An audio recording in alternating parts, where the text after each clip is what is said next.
इंतजार की घड़ियां खत्म। मोदी सरकार के तीसरे कार्यकाल के पहले बजट का पिटारा खुल चुका है। वित्त मंत्री निर्मला सीतारमण ने कहा कि सरकार का बजट रोजगार, कौशल विकास और इंफ्रास्ट्रक्चर सहित 9 प्राथमिकताओं पर फोकस करेगा।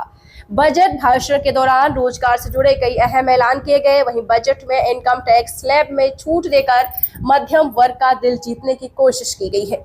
इसके अलावा सबसे बड़े ऐलान के तहत कई जरूरी चीजों को सस्ता करने की घोषणा कर दी गई है।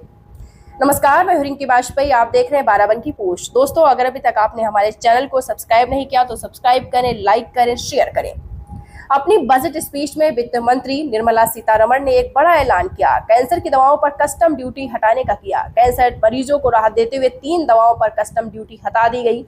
वही सिगरेट इस बार महंगी कर दी गई। तो आइए जानते हैं बजट में किन किन चीजों को सस्ता और किन्हें महंगा किया गया है।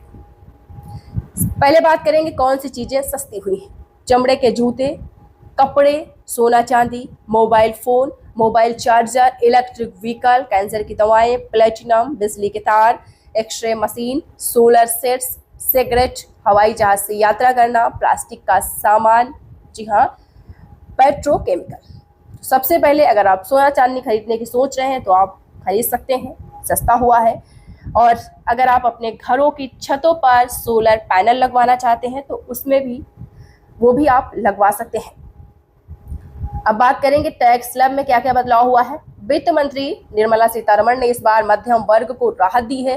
अपने बजट भाषण में उन्होंने कहा कि स्टैंडर्ड टैक्स कटौती को 50,000 रुपए से बढ़ाकर 75,000 किया जाता है। इसके अलावा 0 से 3 लाख रुपए तक की सालाना आय पर कोई इनकम टैक्स देना नहीं होगा। अगर आपकी जो आय है वो 3 लाख तक है तो आपको कोई इनकम टैक्स नहीं देना होगा। उसके बाद बात करेंगे अगर आपकी जो आय है 3 से 7 लाख रुपए तक की है, इनकम पर आपको 5% टैक्स लगेगा। वही 7 से 10 लाख रुपए तक आय वालों को 10% इनकम टैक्स देना होगा।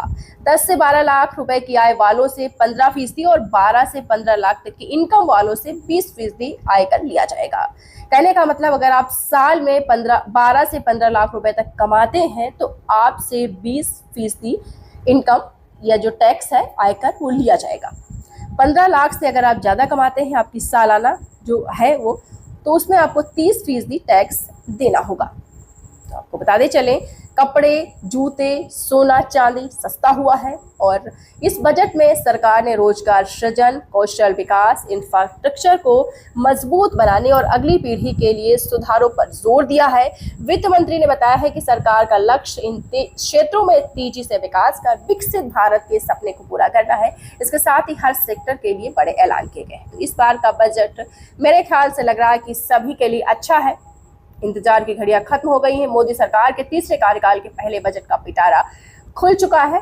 वित्त मंत्री निर्मला सीतारमण ने कहा कि सरकार का बजट रोजगार, कौशल विकास और इंफ्रास्ट्रक्चर सहित 9 प्राथमिकताओं पर फोकस करेगा। अब इस बार देखना है कि विपक्ष इस बजट के बारे में क्या कहता है, क्योंकि विपक्ष कभी भी इस जो बजट होता है उससे सहमत नहीं होता है। तो अब देखते हैं कि विपक्ष क्या कहेगा। वैसे आपको बता दें, मेरे ख्याल से बजट अच्छा आया है। बहुत सारी चीज़ें इसमें सस्ती हुई हैं, बहुत सारी चीज़ें महंगी हुई हैं। कुछ जो चीज़ें हैं उनकी ड्यूटी बढ़ाई गई, कुछ की घटाई गई है।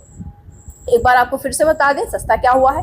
चमड़े के जूते सस्ते हुए हैं, कपड़े सस्ते हुए हैं, सोना चांदी सस्ता हुआ है। मोबाइल फ़ोन अगर आप लेने के सोच रहे हैं तो आप फटाफट खरीद लीजिए, मोबाइल फ़ोन सस्ता हुआ है। मोबाइल फ़ोन के चार्जर सस्ते हुए हैं। अगर इलेक्ट्रिक व्हीकल आप लेना चाहते हैं तो आप ले सकते हैं, वो भी सस्ता हुआ है। कैंसर की दवाइयाँ सस्ती हुई हैं, प्लेटिनम सस्ता हुआ है और बिजली के जो तार होते हैं वो भी सस्ते हुए हैं। और एक्सरे मशीन आप सभी लोग जानते हैं जिससे एक्स्ट्रा किया जाता है, वो भी सस्ती हुई है। और सोलर सेट अगर आप अपने घरों में घरों की छत पर सोलर पैनल लगवाना चाहते हैं तो वो भी सस्ता हुआ है, आप बिल्कुल लगवा सकते हैं। जो सिगरेट है, सिगरेट भी सस्ती हुई है। और हवाई जहाज़ से अगर आप यात्रा करना चाहते हैं तो वो भी सस्ता हुआ है। प्लास्टिक का जो सामान है वो भी सस्ता हुआ है।